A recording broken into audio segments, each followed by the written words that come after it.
అందరికీ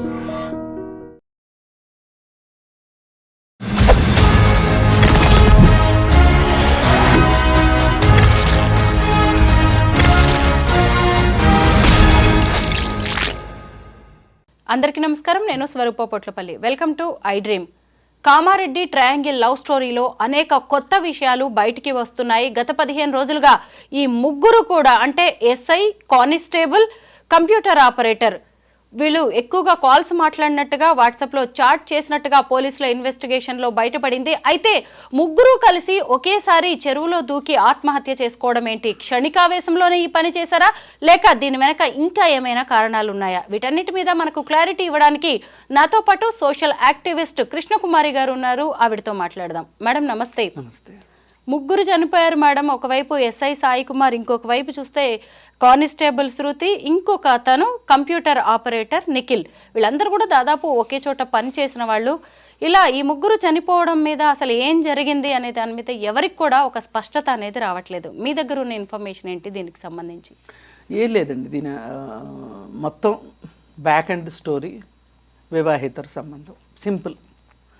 దానికి 3 కుటుంబాలు బలైపోయాయి. ఎట్లా అంటే, ఇప్పుడు ఈ సాయి కుమార్ భార్య మళ్ళీ ఇప్పుడు గర్భవతి, ఇంతకుముందు ఒక బాబు ఉన్నాడు. పైగా సాయి కుమార్కి ఇంకా బాధ్యతలు కూడా ఉంటాయి కదా, భార్య కాకుండా తల్లిదండ్రులు. అటు నిఖిల్ మీద ఎన్నో ఆశలు పెట్టుకున్న తల్లిదండ్రులు, ఎన్నో బాధ్యతలు ఉన్న నిఖిల్, అలాగే ఈ అమ్మాయి శృతి వాళ్ళ తల్లిదండ్రులు, తోబుట్టులు, ఆ కుటుంబం ఎంత బాధపడుతుంది. అసలే ఆ అమ్మాయి జీవితం ఒక పెళ్ళి, విడాకులు, దానికి సంబంధించిన బాధలో ఆ అమ్మాయి ఉండొచ్చు, ఆ అమ్మాయి తల్లిదండ్రులు కూడా మా తర్వాత మా అమ్మాయికి తోడెవరు అనే ఒక వ్యధలో వాళ్ళు ఉంటారు. మరి ఇలాంటి పరిస్థితుల్లో ఇన్ని బాధ్యతల్లో ఉన్నవాళ్ళు బాధ్యతారాహిత్యంగా ఎలా వ్యవహరించారు? చట్టానికి లోబడి ఎందుకు లేరు వీళ్ళు? ఎందుకు ఇగోనా ఇక్కడ? స్వార్థమా, కోపమా, ద్వేషమా? ఇవన్నీ కూడా కలగలిసి ఉన్నాయి ఈ స్టోరీలో. మామూలుగా మనకి వార్తాపత్రికల ద్వారా కావచ్చు, టీవీ ద్వారా కానీ, సోషల్ మీడియా ద్వారా కానీ తెలిసిన వాస్తవాలు అని చెప్పబడుతున్న వాస్తవాలు ఏంటి అంటే, ఒక ఎస్ఐ ఒక ఊరికి ట్రాన్స్ఫర్ అయ్యి వచ్చాడు. అప్పటికే అతనికి పెళ్ళయింది, భార్య ఉంది, ఒక కొడుకు కూడా ఉన్నాడు. వచ్చిన తర్వాత ఇక్కడ ఒక డివోర్సీ అయి కానిస్టేబుల్ శృతి ఉంది. అలాగే ఆ ఆఫీస్లో పనిచేసే కంప్యూటర్ ఆపరేటర్ ఉన్నాడు. ఈ కంప్యూటర్ ఆపరేటర్ మధ్యవర్తిత్వంతో వీళ్ళిద్దరికి స్నేహం కుదిరింది అని చెప్పి రాశారు. అయితే ఈ స్నేహం ఇలా ఉండగా మరి అతను ఆమెని పెళ్లి చేసుకుంటాను అన్నాడు అనేది ఒక మాట. మరి భార్య ఉండగా ఎలా చేసుకుంటానన్నాడు అనేది ఒక $1 మిలియన్ క్వశ్చను. అయితే ఈమె కాస్త సర్దుకుపోతే ఒక సంబంధాన్ని కొనసాగిద్దామని అనుకున్నాడేమో అతను. భార్య ఎలాగూ సర్దుకుపోవాల్సిన అవసరం ఆవిడికి లేదు, కానీ ఈమె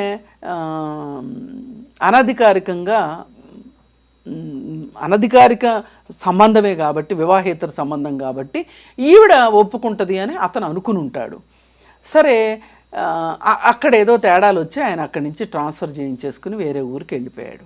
వెళ్ళిపోయిన తర్వాత కూడా వీళ్ళ మధ్యలో మాటలు జరిగాయని తెలుస్తుంది. ఈ సందర్భంలో అసలు నీ వల్ల ఇలా జరిగింది అని ఆ అమ్మాయి నిఖిల్ని అనుండొచ్చు. సరే, దానికి బాధ్యతగా ఎందుకో మనిద్దరమే పెళ్లి చేసుకుందాము అనే ఉద్దేశంతో తెలుగు సినిమాలో ఒక బరువైన డైలాగు ఆయన కూడా చెప్పుంటాడు. సరే, దానికి ఆవిడ కరిగిపోయి సరే వాళ్ళిద్దరూ మళ్ళీ స్నేహంగా ఉండటం మొదలెట్టి వాళ్ళు పెళ్లి చేసుకోవాలనుకున్నారు.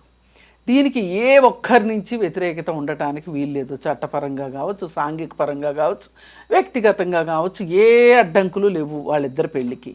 కానీ సైంధవుడిలాగా ఈ ఎస్ఐ అడ్డం పడ్డాడు. నువ్వు చేసుకోవడానికి వీల్లేదు అతన్ని, నువ్వు నాదానివి, నాదానిలా ఉండాలి. నాకు భార్య ఉంటే ఏమైంది? నువ్వు నా ఆస్తి, నా ప్రాపర్టీ, ఇద్దరు పెళ్ళాల ముద్దుల పోలీస్ అవుదాం అనుకున్నాడు అంటారు. అనుకున్నాడు. అక్కడ నువ్వు పెట్టవు, పెట్టేవాళ్ళని పెట్టనివ్వవు ఏంటి అనే ఉద్దేశంతో ఆవిడ అమ్మ పెట్టదు, అడుక్కు తిననివ్వదు అన్నట్లు చేసేసాడు ఇతను. చేసేసరికి ఇక ఆ విషయం అయ్యి అతను కనిపించట్లేదు అని చెప్పి కంప్లైంట్ వచ్చిన దరిమిల అతని కదలికల గురించి చూస్తే అతను తన సొంత కారులో, ఆఫీస్ కారు కాకుండా పలానా బస్ స్టాండ్ దగ్గరికి వచ్చి వీళ్ళిద్దరితోనూ కలిసి మాట్లాడినంత వరకు ఉన్నాయి. ఆ తర్వాత వీళ్ళు చెరువుగట్టు దగ్గరికి రావటము, అక్కడ చెప్పులు అవి అక్కడ విడిచి ఫోను అవి విడిచి వీళ్ళు వాగ్వాదం జరిగినట్లు ఆనవాళ్ళు కనిపిస్తుంది అని అంటున్నారు. అయితే ఆవిడ ఆవేశంతో చెరువులో దూకితే ఆమెను రక్షించటానికి వీళ్ళు కూడా దూకారా, లేకపోతే కట్టగట్టుకుని వీళ్ళు దూకారా అనేది మనకి తెలీదు. ఏది ఏమైనప్పటికీ కూడా రేపు పోస్ట్మార్టం రిపోర్ట్ వచ్చే వరకు ఇంకొంతమంది ఊహాగానాలు ఏం చేస్తున్నారంటే వాళ్ళకి చాలా దెబ్బలు ఉన్నాయంట, ఇంకెవరన్నా చంపి పడేశారా, ఏదైనా ఇంకొక 4 రోజులు ఆగితే అటాప్సీ రిపోర్ట్ వస్తుంది, దానిలో తెలుస్తుంది. అది ప్రధానం కాదు. ఇక్కడ ప్రధానమైంది ఏంటి అంటే ఒక చట్టం తెలిసిన మనుషులు ఇద్దరు పోలీస్ స్టేషన్లో పనిచేస్తున్నాడంటే నిఖిల్కి కూడా చట్టాలు తెలిసి ఉండొచ్చు. చట్టాలు తెలిసిన ముగ్గురు ఇలా అపసవ్య మార్గంలో వెళ్ళి ఇలా జీవితాలని అంధకారంలోకి, చనిపోయిన వాళ్ళు బాగానే ఉంటారు, వాళ్ళకి ఏం తెలుసు చెప్పండి, చనిపోయాక ఏం తెలుస్తుంది, ఏం తెలీదు. ముగ్గురు బాగా చదువుకున్న వాళ్ళు, బాధ్యతాయుతమైన ఉద్యోగాల్లో ఉన్నవాళ్ళు, సమాజానికి ఎంతో చెప్పాల్సిన వాళ్ళు, వాళ్ళే ఇంకా తమ సమస్యను తాము పరిష్కరించుకోలేక మిగతా వాళ్ళకి ఏం చెప్పలేక సూసైడే శరణ్యం అనుకున్నారంటే అసలు ఇది కరెక్టేనా? అసలు ఇప్పుడు ఇది శరణ్యం అనుకోవటం కాదండి. మామూలుగా ఒకసారి గాంధీజీని ఒక తల్లి కొడుకు వచ్చి కలిశారు. తల్లి చెప్పింది, పిల్లవాడు చక్కెర తింటున్నాడు, వద్దంటే వినట్లేదు, అదే బెల్లం తింటున్నాడు, అదే కావాలని మారాన్ చేస్తున్నాడు అంటే ఒక వారం ఆగి రమ్మని చెప్పారు ఆయన. 15 రోజులు మళ్ళీ వెళ్తే తప్పు నాన్న, తినకూడదు, దానివల్ల ఏం జరుగుతుంది ఏంటి చెప్పి పంపిస్తే ఆ తల్లి అడిగిందంట, ఇదేదో ఆ రోజు కూడా చెప్పొచ్చు కదా అయ్యా, మళ్ళీ ఇంకోసారి వచ్చేవాళ్ళం కాదు కదా అంటే, కాదు నేను తింటాను, నేను మానటానికి ప్రయత్నించటానికి వారం రోజులు పట్టింది నాకు నమ్మకం వచ్చింది, నేను తినను అని. నేను తింటూ బాబుకి తినొద్దు అని చెప్పడం ఎంతవరకు కరెక్టు అనే ఉద్దేశంతో నేను మళ్ళీ రమ్మన్నాను అని చెప్పారు. ఇట్లాంటివి మనం నేర్చుకోవాలి. ఇవాళ మనుషులు ఎవరు కూడా చెప్పేదానికి చేసేదానికి సంబంధం లేకుండా చేస్తున్నారు. మనసులో ఉన్నది ఒకటి, మాట్లాడేది ఒకటి, చేసేది ఒకటి. అందువల్లనే ఎక్కువ సమస్యల్లో చిక్కుకుంటున్నారు. ఇప్పుడు ఈ సదరు ఎస్ఐ పోలీస్ స్టేషన్కి ఇలాంటి కేసు ఒకటి వచ్చింది అనుకోండి, ఏం చెప్తారు చెప్పండి? ఏమని చెప్తాడు? వృత్తిలో భాగంగా అబ్బబ్బబ్బా అట్లా చేయకూడదు, చేస్తే కుదరదు, అది ఇది అని చెప్తారు. ఈలోపు ఇంకొకడు ఎవడో వచ్చి పక్కన, అది కాదయ్యా సుప్రీంకోర్టే చెప్పింది వివాహేతర సంబంధాలు తప్పు కాదని, తుస్సు. ఇవాళ పోలీస్ స్టేషన్లో పోలీసుల పరిస్థితి ఎంత హాయిగా ఉందంటే, ఇదివరకు ఏ భార్య అన్న వచ్చి మా భర్త ఇట్లా చేస్తున్నాడంటే వాడిని పిలిచి 4 చివాట్లు పెట్టి వీలైతే 2 పీకి ఏదో మంచి చెడు చెప్పి పంపించేవాళ్ళు. ఈ మధ్యకాలంలో ఈ 2017లోనో 18లోనో ఆ గొప్ప తీర్పు వచ్చిన దగ్గర నుంచి అందరికీ పని తగ్గిపోయింది. ఎవరు చెప్పాలని అనుకోవట్లా. కానీ ఆ తీర్పులో ఇంకా చాలా ఉన్నాయి. అవి వదిలేసి కన్వీనియంట్ అయిందే పట్టుకుంటున్నారు మన వాళ్ళు. కానీ అసలు ఆ మాటే తీసేయాలని ఇన్ని కేసులు చూశాక రోజు రోజుకే అనిపిస్తుంది ఏదైనా ఒక సవరణ కావాలి ఆ సుప్రీంకోర్టు తీర్పుకి. ఇప్పుడు వీళ్ళు కూడా ఎంతో కొంత సుప్రీంకోర్టు చెప్పింది కదా. ఇప్పుడు మగవాళ్ళకి ఎంత అవకాశం అంటే అండి, ఈ చట్టం ఏ భార్య అయినా భర్తను ప్రశ్నిస్తే నీకు నచ్చట్లేదు కదా విడాకులు తీసుకో అంటే, విడాకులు తీసుకోవడానికా పెళ్లి చేసుకుంది? ఎంత ఈజీగా మాట్లాడేస్తున్నారో నిజంగా. విడాకులు తీసుకోవడానికా పెళ్ళిళ్ళు చేసుకుంటుంది? నీకు బోల్డ్ కట్నం ఇచ్చి చదువుకుని ఉద్యోగాలు చేస్తుంటే ఉద్యోగాలు మానుకుని నీతో పిల్లల్ని కానీ కానీ ఇప్పుడు రేపు పొద్దు నుంచి ఆమెను సెకండ్ హ్యాండ్ అంటారు. అవును, నీకున్న అవకాశాలు మహిళకు ఉంటాయా? ఉంటాయా? మరి అసలు చట్టాలను ఇలాంటి తీర్పులు ఇచ్చిన సుప్రీంకోర్టు వాళ్ళని ఏమనాలి అసలు? నిజమే, మహిళ భార్య గురించి నిజంగా ఆలోచించట్లేదు. ఈ రోజు రీసెంట్ గా కూడా మళ్ళీ అలాంటి తీర్పే వచ్చింది వేరే కేసులో కూడా అదే తీర్పు వచ్చింది. ఇది ఎంత కుటుంబాలను నాశనం చేస్తుంది. ఈ మాత్రానికి పెళ్లిళ్ళు చేసుకోవడం ఎందుకు అనుకోరు? అసలు వివాహ వ్యవస్థ ఏమవ్వాలని? కరెక్టే. సహజీవనం తప్పు కాదంటున్నారు, సహజీవనం తప్పు, వివాహేతర సంబంధాలు తప్పు కాదంటున్నారు, రేప్ కేసులు పెట్టద్దంటున్నారు. మరి ఎట్లా అసలు ఇట్లా? ఇప్పుడు ఈ అమ్మాయి పరిస్థితి, ఆ భార్య పరిస్థితి ఏంటి చెప్పండి? ఒకవేళ ఇది జరగకుండా ఆమె గనక ఏ పోలీస్ స్టేషన్ కన్నా వెళ్ళింది అనుకోండి, ఏం బ్రెయిన్ వాష్ చేసి పంపిస్తారా ఆవిడికి? సర్దుకుపో, ఎక్కువ మాట్లాడకు, మాట్లాడితే నిన్నే విడాకులకు కేసు వేయమంటారు, అప్పుడు నీకు భరణం కూడా రాదు. నిజమే, ఆడవాళ్ళని ఇలాగే చేస్తారు. ఇలా అడకత్తర్లో పోక చెక్కలాగా చేసేస్తున్నారు, ఆడుకుంటున్నారు ఒక రకంగా. అందుకోసం ఏంటి అంటే, ఇలా వివాహేతర సంబంధాల్లోకి వెళ్ళేవాళ్ళు, ఆడవాళ్ళు కావచ్చు మగవాళ్ళు కావచ్చు, ఎవరైనా సరే వాళ్ళ కుటుంబాల్లో వాళ్ళ చేతులతో వాళ్ళు నిప్పులు పోసుకున్నట్లు. ఇప్పుడు ఇతనికి గనక ఈ ఇగో లేకపోయినట్లయితే, నువ్వు ఎప్పటికైనా నాదానివి అనే మాట గనక అనకుండా ఉండున్నట్లయితే, అతని కుటుంబంతో అతను పైగా అతని దుర్మార్గం చూడండి. అటువైపు ట్రాన్స్ఫర్ చేయించుకుని వెళ్ళిన తర్వాత అక్కడ భార్యతో చక్కగా కాపురం చేసుకున్నాడు, మళ్ళీ బిడ్డను కనబోతున్నాడు, కానీ మళ్ళీ ఈ అమ్మాయి కావాలి. అవును, ఈ అమ్మాయి మళ్ళీ అతన్ని పెళ్లి చేసుకోకూడదు, ఇష్టపడకూడదు, వాళ్ళిద్దరికి మళ్ళీ ఇంకో జీవితం ఉండకూడదు. ఎంత స్వార్థం అసలు! ఈ కేసు అండి జానీ మాస్టర్ కేసుతో కంపేర్ చేయొచ్చు. జానీ మాస్టర్ కేసు కూడా ఇంతే. ఆ అమ్మాయి దోవన అమ్మాయి బతుకుతుంది, మంచో చెడో పాత విషయాలన్నీ వదిలేసేసి ఆ అమ్మాయి సీరియస్గా ఆ అమ్మాయి ప్రొఫెషనల్ అమ్మాయి బతుకుతుంటే వెళ్ళి నువ్వు ఈ పుష్ప సినిమా సెట్లోనే వెళ్ళి కొట్టింది అమ్మాయిని. అందుకే కేసు అయింది, లేకపోతే అసలు అమ్మాయి కేసు పెట్టేది కాదు.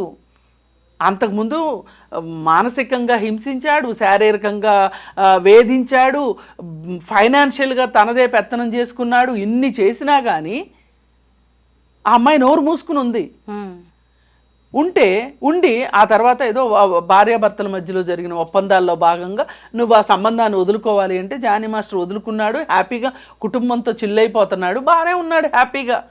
ఆవిడ కాళ్ళకి దండాలు కూడా పెట్టేశాడు ఒకసారి ఒక స్టేజ్ ప్రోగ్రాంలో. భార్యకి దేవతలాగా అన్నీ బాగానే ఉన్నాయి. మరి ఇంత బాగున్నప్పుడు నువ్వు మళ్ళీ ఆ అమ్మాయి దగ్గరికి వెళ్ళాల్సిన అవసరం ఏంటి? వెళ్ళి అమ్మాయిని కొట్టబట్టే కదా అమ్మాయి ఇంకా విసిగిపోయి ఇంకా వేరే మార్గం లేక పోలీసులను ఆశ్రయించింది. ఈ మొన్నటిదాకా ఏం మాట్లాడారు పెయిడ్ ఆర్టిస్టులు కొంతమంది, అమ్మాయే కదా ఇష్టంగా ఉంది, ఆ అమ్మాయే కదా ఒక అత్యాచారం చేసిన వ్యక్తితోటి అంత సంతోషంగా ఎలా ఉంటుంది, ఇలాంటి 100 లా పాయింట్లు లాగారు. ఇప్పుడు వేధింపులు నిజమే అని చెప్పి ఛార్జ్ షీట్ వేశారు. ఇప్పుడు చెప్పండి వచ్చి ఏం చెప్తారు? అందుకని ఈ అహంకారమే, ఈ అహమే మనుషుల్ని దెబ్బతీస్తుంది. ఎంతటి వాళ్ళైనా చట్టం ముందో, న్యాయం ముందో, ధర్మం ముందో, నైతికత ముందో తల వంచాల్సిందే ఎవరైనా సరే. ఎవరు ఇక్కడ హీరోలు కాదు. అవసరమైతే పరిస్థితులు అడ్డం తిరిగితే అందరూ జీరోలే. అలా ఆలోచించిన వాళ్ళు చాలా సుఖంగా ఉంటారు. నిజమే మేడం. ఈ అహంకారం కనుక లేకపోతే ఈ ఇద్దరు జీవితాలు ఇలా అయ్యేవి కాదు. కాకపోతే వాళ్ళు బతికున్నారు, వీళ్ళు చచ్చిపోయారు, అంతే తేడా. కానీ ఇప్పుడు భార్య మీద కూడా ఉంది కేసు. జానీ మాస్టర్ విషయం ఆమె చేసింది. ఆమె చేసి పైగా డబ్బులు ఉన్నాయి కదా అని చెప్పి మీడియా ఛానల్స్కి కొని ఆ అమ్మాయి చెడ్డతనం గురించి పొంకాలుగా చెప్పించారు. ఎంత చెప్పినా ఎంత చేసినా నిజం నిప్పు లాంటిది. ఆ అమ్మాయి దగ్గర ఆధారాలు ఉన్నాయి, చూపించింది. ఎంత హెరాస్ చేశారు. ఏదో ఒకరోజు అయ్యగారు ఎప్పుడో ఒకరోజు ఏదో మత్తులో బాంబేలో ఆ రోజు హోటల్లో అని కథ మొదలెట్టుంటాడు. అదే అమ్మాయి చక్కగా రికార్డ్ చేసి ఉంటుంది.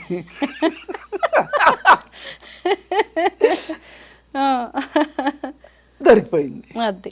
అలాంటి ఇంకెన్ని ఉన్నాయో. అవును. అందుకని మనం చాలా సింపుల్గా తీసుకుంటున్నాం కానీ ఈ విషయాన్ని ఈ ఈ అహంకారంతో నేను మగవాడిని, నేనేం చేసినా చెల్లుబాటు అవుతుంది అనే ఒక మనస్తత్వంతో చేసే వాళ్ళందరూ వాళ్ళు నష్టపోయేది కాకుండా వాళ్ళ పక్కనున్న వాళ్ళు కూడా నష్టపరిచి బాధ్యతలు మర్చిపోయి ఇలా చేసేవాళ్ళు ఏ శిక్షకైనా అర్హులే. వాళ్ళ అతను చనిపోయి బతికుండి కేసు పడి ఉంటే గనక బ్రహ్మాండంగా ఉండేది. అసలు ఇలాంటివి చూసి ఎవరైనా బుద్ధి తెచ్చుకోమని చెప్పదలుచు. కేసుల వరకు వెళ్ళలేక ఇలాగా నరకం వరకు ఎక్కడికో వెళ్ళిపోయారు. అసలు చచ్చిపోయిన వాళ్ళ గురించి కూడా నిజంగా నెగిటివ్ గా మాట్లాడాల్సిన అవసరం లేదు. బట్ సూసైడ్ అనే నిర్ణయం వాళ్ళు చేసిన తప్పులు ఎక్కడికి పోతాయి? ఇప్పుడు చనిపోయినంత మాత్రాన తప్పులన్నీ చెప్పారు సొసైటీకి. వీళ్ళు ఇప్పుడు ఏం మెసేజ్ ఇస్తారు చెప్పండి? ఒక బాధ్యత గల ఉద్యోగస్తులు బతికి కనీసం చేసిన తప్పుని సరిదిద్దుకున్నా బాగుండేది. పైగా వీళ్ళందరూ కూడా చూస్తే చాలా పేదరికం నుంచి వచ్చిన వాళ్ళ కష్టపడే ఉద్యోగాలు సంపాదించుకొని తినే టైంకి ఇవన్నీ ఏంటి? అసలు వాళ్ళ గవర్నమెంట్ ఉద్యోగం దొరకటం ఎంత కష్టంగా, అక్కడ కానిస్టేబుల్ ఉద్యోగం అయినా సరే. నిజమే. అందుకని ఇలాంటివి చూసైనా సరే కనువిప్పు కలగాలని చెప్పి నేను కోరుకుంటున్నాను. నిజమే మేడం. వివాహేతర సంబంధాలు ఎప్పుడూ విషాదంతాలే. అసలు ఇలాంటి వాటి వల్ల పెద్దగా ఒరిగేదేమీ ఉండదు. బట్ మీ ముగ్గురి కారణాలు ఏమైనా అయ్యుండొచ్చు. చనిపోకుండా ఉండాల్సింది. సమాజానికి ఇంకో రకంగా వాళ్ళు వాళ్ళ జీవితాలని మార్చుకొని చూపించాల్సింది. Thank you so much madam. Thank you.